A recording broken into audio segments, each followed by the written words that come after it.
ассалому алайкум шунавандагони гиромӣ, гуфторамонро аз силсилаи хониши адабӣ оғоз менамоем.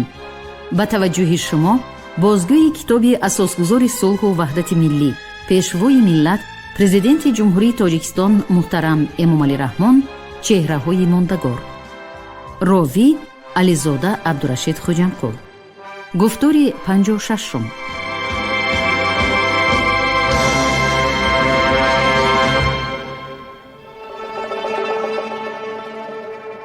میرزا ترسونزاده،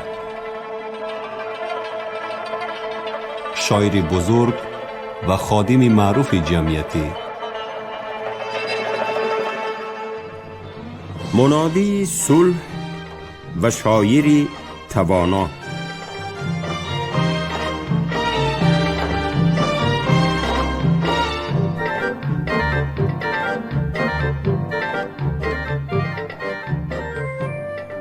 تاریخ هیچگاه در فضای خالی به وجود نمی آید. هر یک صحیفه آن با نام ابرمردانی وابسته است که با گذشت وقت نقش آنها در حیات جامعه خیش و عصرهای من بعد بیش از پیش روشن می گردد. در عصر 20 استاد صدرالدین عینی، باباجان غفورف و میرزا ترسونزاده برای ملت تاجیک از جمله چنین اربابان بزرگی بودند که قسمت خلق خیش را در مرحله های حساس تاریخی به مجرای خودشناسی ملی و تحکیم پایه های دولتداری تاجیکان روانه ساختند. در مرز 2000 ساله وقتی که خلق تاجیک به مرحله نوی ترقیات خود وارد گردید و ما راهی در عصر 20 طی کرده خود را جمع بست نمودیم، با نظر داشت خدمت‌های بزرگ و فداکاری آنها در پایه‌گذاری استقلالیت تاجیکستان، انکشاف تمدن و خودشناسی ملی با عنوان عالی مملکت، قهرمان تاجیکستان، سزاوار دانسته شدنی این فرزندانی با شرف ملت کاملا قانونی است. زیرا هر یک از آنها در حیات سیاسی و جمعیتی و علمی و فرهنگی تاجیکستان مقام شایسته دارند و جای استاد میرزا ترسونزاده موردی ذکری خاصه می باشد. میرزا ترسونزاده نه تنها همچون شاعر شهیر، بلکه به صفت ارباب بزرگ دولتی و جمعیتی و سیاسی به حیث رئیس کمیته یکدلی مملکت‌های آسیا و افریقا در تمام عالم متمدن شهرت داشت. او به این تشکیلات جمعیتی بین المللی 20 سال عاقلانه سروری کرده، در تحکیم پیوندی دوستی و رابطه های ادبی مردمان دو قطعه مبارز سیاره آسیا و افریقا خدمت‌های شایسته بجا آورد. میرزا ترسونزاده با مهنت فداکارانه خود در راه ترقیات ادبیات بدیعی، مستحکم نمودن صلح در بین مملکت‌ها و قطعه‌های عالم آبروی و اعتباری بزرگ داشت. او در ردیف مشهورترین نویسندگان و اربابان دوران خود سزاوار عنوان عالی قهرمان مهنت سوسیالیستی گردیده بود. در جاده شعر و شاعری و صنعت سخنوری، شاعری نامدار تاجیک با ستاره‌های تابناک ادبیات معاصر جهان در یک پایه قرار داشت. میرزا ترسونزاده همچون یک فرد فرهنگی نهایت فعال و مبارز از ابتدای سالهای 30 عصر 20 تا انجام عمری پربرکتی خود در نوسازی تاجیکستان، ترقیات ادبیات، علم و هنری آن سهم ارزنده گذاشت. او چون شاگردی صادق و وفادار در پهلوی استاد صدرالدین عینی و ابوالقاسم لاهوتی به خاطر پایه‌گذاری ادبیات و صنعت نوی تاجیک خدمت‌های شایسته‌ای تقدیر کرده است. در دوره حاضره که ما شاهراه وحدت برپا می نماییم و این راه عظیم سرزمین سبز و خرم ما را با کشورهای بزرگ عالم خواهد پیوست، باید از آن یادآور شد که میرزا ترسنزاده و همصفان او در سالهای 30 عصر گذشته در ساختمان راه ماشینگردی دوشنبه خاروخ و دوشنبه خوجند فعالانه شرکت ورزیده درباره مهنت سازنده خلق اثرهای پرارزش آفریدند. میرزا ترسنزاده و دیگر نویسندگان و هنروران تاجیک در ساختمان کانال‌های کلان فرغانه و حصار حصه‌ای ارزنده گذاشتند. ساختمان‌های عظیم که تمام تاجیکستان را فرا گرفته بودند، نه فقط ظهورات خودآگاهی ملی و وطنخواهی خلق تاجیک بودند، بلکه همچون سرچشمه الهام و انکشاف ادبیات و هنر از جمله ایجادیات میرزا ترسنزاده به شمار می رفتند. شعر و داستان‌های میرزا ترسنزاده که پیشرفت تاجیکستان و رشد و کمال معنوی مردم کشور ما را با صنعت عالی سخن و مهارت بلند تصویر می نمایند، دلیل روشنی یگانگی شاعر و خلق و وطن می باشند. او به صفت مبارزی راستین راه صلح و دوستی خلقها به بسیار مملکت‌های جهان سفر کرده از منبرهای بلندی بین المللی سخن می گفت. تاجیکستان و خلق تاجیک را چون ملتی صلح پرور، بشر دوست و فرهنگی و خردمند به تمام دنیا مشهور ساخت. تاجیکستان را نه تنها شخصیت ناتکرار و عبرت بخش میرزا ترسنزاده چون انسانی فروتن، دانشمند، دوست پرور و اربابی برجسته دولتی و جمعیتی، بلکه همچنین اثرهای پرمضمون او مشهور جهان گردانیدند. شاعر همیشه کوشش می کرد که به ملت و وطن خود خدمت شایسته نماید، با خلق هم نفس و هم قدم باشد، سخن را به منفعت دولت و جمعیت استفاده سازد.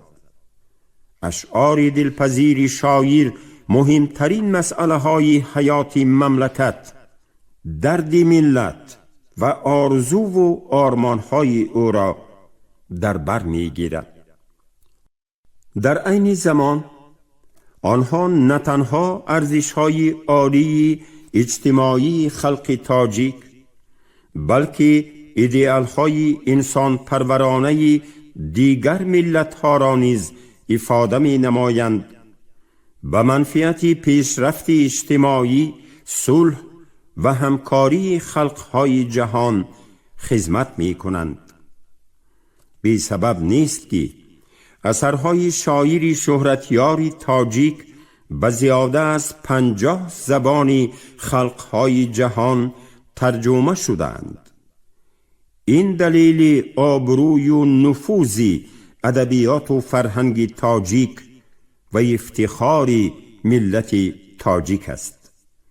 میرزا ترسنزاده فرزند صادق خلق و به قول خودش به مثل گوشت و ناخن همیشه با وطن بود.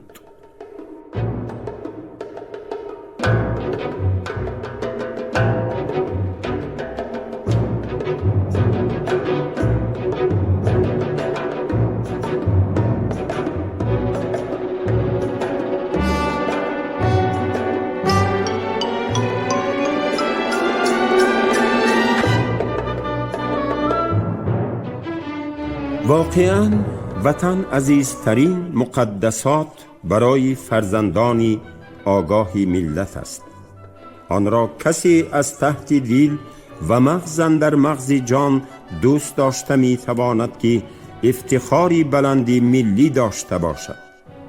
افتخار از آزادی، افتخار از زیبایی، افتخار از وطن چون مادری مشفق و غمخوار.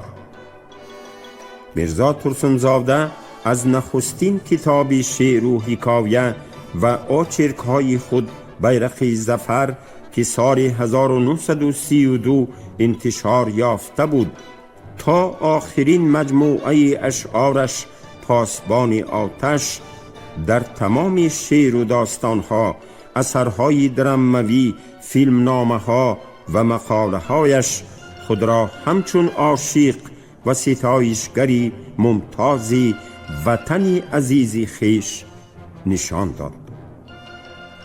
احساسی وطن دوستی شاعری شهیر چنان صمیمی و ذوقی زیبایی پسندیش چنان روشن بودند که تاجیکستان در نظری او مملکتی طلایی می نمود. شاعر وطن را تکیه‌گاهی مقتدری می دانست که به گفتی خودش خلق از وی سربلندی ها به دوران می کند.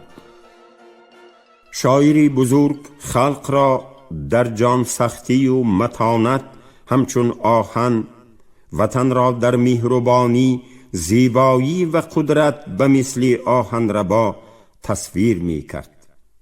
رنگ و بوی دلکشی تاجیکستان که شاعری جهان گشته آن را بهشتی بی مثال می نامید، باعث افتخار ملی و سرفرازی او بود. محبت پاکی استاد ترسنزاده به سرزمین اجدادی، آب و خاک وطن بی شبهه برای نسل‌های زیادی ملت همچون نمونه عالی عبرت خدمت خواهد کرد. مقدس دانستن وطن و وطنداری، شأن و شرف انسانی و وحدت خلقها، صرف نظر از نژاد و ملت و مذهب آنها، در فعالیت میرزا ترسنزاده چون ارباب بزرگی دولتی و جمعیتی و کاری پرمحصول ایجادی او در دوره‌های من بعد هم به صفتی مهمترین ارزش‌های فلسفی و اخلاقی ادامه و رواج یافتند. وقتی که سلسله اثرهای میرزا ترسنزاده، قصه هندوستان و من از شرق آزاد پسی هم دیگر انتشار یافتند، آنها در ادبیات عصر 20 جهان یک رویداد مهم گردیدند. زیرا تا این دم یگان شاعر یا نویسنده شرق خارجی را از لحاظ بدیعی چنین حقیقت نگارانه کشف نکرده بود.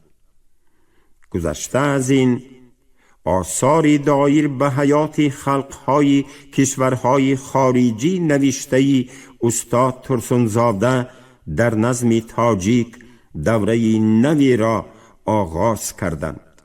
از این رو آنها زود به زبان روسی و دیگر زبانهای جهان ترجمه شده در عالمی متمدن مشهور گردیدند.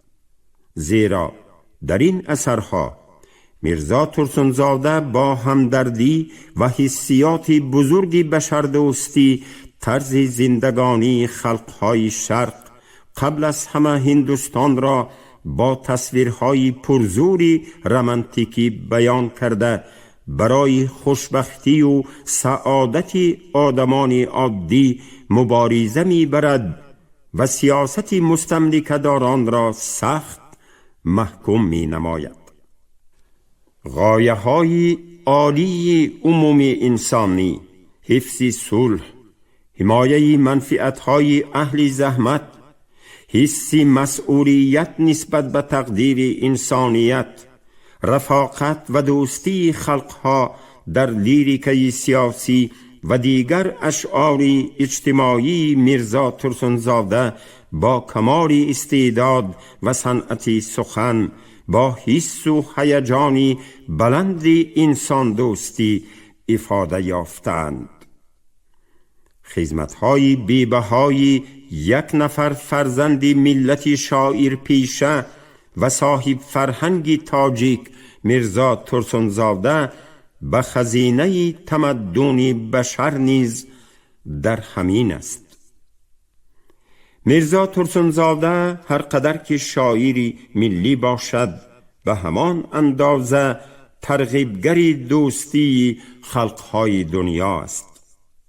این فضیلت نه تنها در فراوانی موضوعهای بین المللی در ایجادیات او، بلکه در فکر و اندیشه های عمومی انسانی و غایه های عالی عمومی بشری شاعر ظهور می کند. میرزا ترسنزاده، شاعر بزرگ و خادم معروف جمعیتی. موضوع آزادی انسان در مرکز تمام ایجادیات پربرکت و ارزشناک میرزا ترسنزاده قرار گرفته است. ترنم آزادی شخصیت و جامعه، استقلالیت کامل دولتی همه کشورها رسالت عالی جمعیتی شاعر بود. شاعر آرزو می کرد که انسانی زحمتکش به آزادی کامل موفق گردد، چنان که ما به شرافت استقلالیت دولتی تاجیکستان به چنین آزادی نائل شدیم و در خریطه سیاسی جهان پیدا شدن نام تاجیکستانی مستقل بشارت از آزادی دیر انتظاری خلق تاجیک گردید. میرزا ترسنزاده در شرایط نوی تاریخی آزادی تاجیکستان و خلقهای گوناگون ملت آن را وصف نموده است. قهرمان داستان حسن عرابکش جوانمردی است که آزادی حقیقی را در اجرای خدمت خلق و آبادانی مملکت می بیند. این است که او موافق تقاضای زمان نو هنری رانندگی می آموزد و برابری تاجیکستان خودش هم رشد و کمال می یابد. در داستان چراغ ابدی باشد، شاعر قدرشناس سیمای نورانی مربی زبردست خود استاد صدرالدین عینی را به تصویر کشیده مقامی نویسنده و دانشمندی معروف پایه‌گذاری ادبیات معاصری تاجیک، نخستین پرزیدنت اکادمیای علمهای تاجیکستان را در حیات معنوی جامعه ما نشان می دهد. انسانی آزادی که تمام فعالیت باشعورانه خود را چون شاعر و ارباب جمعیتی در راه سعادت خلقهای زحمتکش، دوستی و برادری، وحدت و یگانگی مردم بخشیده است، خود استاد میرزا ترسنزاده می باشد که ما چهره پرجاذبه او را در داستان جان شیرین می بینیم. قهرمانان استاد ترسنزاده آدمان آزادی هستند که هستی خود را به خدمت خلق و وطن بخشیدند. آنها هر قدر که به تاجیکستان و انسانیت متمدن خدمت شایسته انجام دهند، به همان اندازه خود را آزاد و خوشبخت احساس می نمایند. ماهیت غایوی ایجادیات شاعری زبردست تاجیک را وحدت خلقهای عالم و فعال ساختن نیروهای عظیم مادی و معنوی آنها در راه صلح، ترقیات اقتصادی، پیشرفت اجتماعی انسانیت تشکیل می دهد. میرزا ترسنزاده نقش و اهمیت ادبیات را پیش از همه در همین می دید. شاعر در اثرهای خود نشان می دهد که مناسبت‌های دوستانه و احساسی بلند انسان پروری تاجیکان همیشه حسن توجه جهانیان را به خلق تاجیک بیدار می کرد. مردمان گوناگون مذهب و گوناگون زبان عالم نسبت به ما در دل خود حسی احترام و دوستی می پروریدند. از شعر میرزا ترسنزاده برمی آید که محبت و اعتقاد انسانیت پیش قدم به خلق و دولت ما، به عنعنه‌های ملی مردم ما، به عباره شاعر رسم خوب تاجیکان، یعنی دوستی بی‌غرضانه، فرهنگ غنی، دل پاک و اخلاق حمیده علاقمند است. شاعر دوستی خلقها را از جمله ارزش‌های بزرگ معنوی می شمارد و مقدس می داند.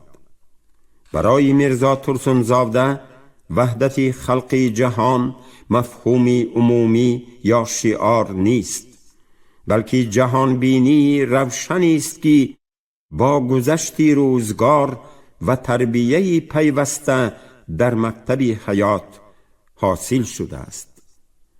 به عقیده او گلخن دوستی و رفاقت و همدستی و همدلی را که اجداد بزرگ ما در راه انسانیت افروختند، چراغ تابنده زندگی کردن ضرور است.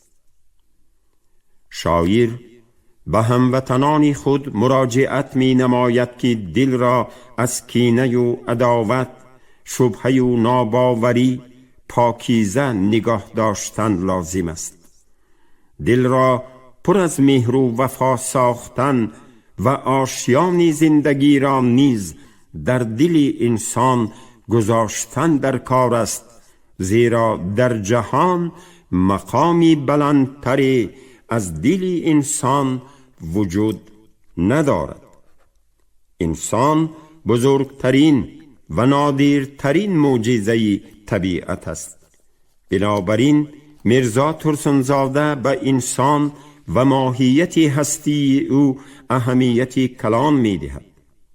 در شعر و داستان و اثرهای دراموی و فیلمنامه‌های او انسان با تمام پهلوهای فعالیتش، دنیای باطنی و ظاهری، رسالت اجتماعی، عالم رنگین روحی و اخلاقی، مهنت و محبتش به تصویر آمده است. زنان، مادران، دختران پاکگوهر تاجیک که شاعر چهره‌های آنها را با کمال محبت و احترام خاصه قلمداد نموده است، در متانت و زیبایی کم نظیرند. مادرنامه‌های میرزا ترسنزاده که در تمام مرحله‌های فعالیت ایجادیش ادامه یافتند، از لحاظ اجتماعی و اخلاقی در نظم معاصر تاجیک یک رویه تازه را تشکل دادند. مادران و زنانی که میرزا ترسنزاده تصویر می کند، دارای احساسی بلندی شهروندی و معنویات غنی می باشند. آنها چون زنانی وطنخواه، زحمتکش، ایجادکار، تربیتگری اولادی نجیب، جانبدارانی صلح، یارانی با وفا و زیبای و با شرف در دل ما مسکن گرفتند. میرزا ترسنزاده نه تنها پیوسته ایجاد می کرد، بلکه رسا 31 سال رئیس اتفاق نویسندگان تاجیکستان نیز بود. او در تربیه نسل‌های جوان ادبیات تجربه فراوان اندوخت و مکتب خود را به وجود آورد. مکتب ادبی میرزا ترسنزاده مثل مکتب استاد صدرالدین عینی در ادبیات معاصر تاجیک راه و روش تازه ایجادی و نوجویی را بنیاد گذاشت. با کمال اعتماد گفتن ممکن است که نور نظم میرزا ترسنزاده در دوران ما نیز عالم ادبیات تاجیک را منور می کند. تمام مردم تاجیکستان به خصوص نسل‌های جوان و نورس باید دانند که حیات پربرکت، فعالیت دامنداری ادبی و جمعیتی میرزا ترسنزاده همچون فرزندی اصیل خلق با روندهای نوسازی مملکت، آزادی و استقلالیت و رشد و کمال ملت سربلند ما علاقمند بود. ایجادیات سیرپهلوی میرزا ترسنزاده در تاریخ ادبیات و هنر و حیات معنوی ما یک دوره تام را تشکیل کرد. شعر تاجیک مخصوصاً از نیمه دوم سالهای 40 عصر گذشته به شرافت ایجادیات میرزا ترسنزاده به مجرای تازه وارد شد و به سطح بلندی غایوی و استتیکی رسید.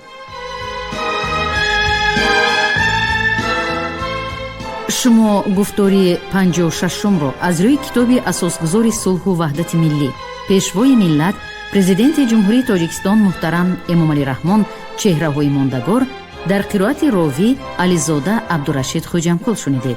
کارگردان شیرعلی نغزلی، منظم آواز کریم طالبوف. پایان گفتار از سلسله خوانش ادبی.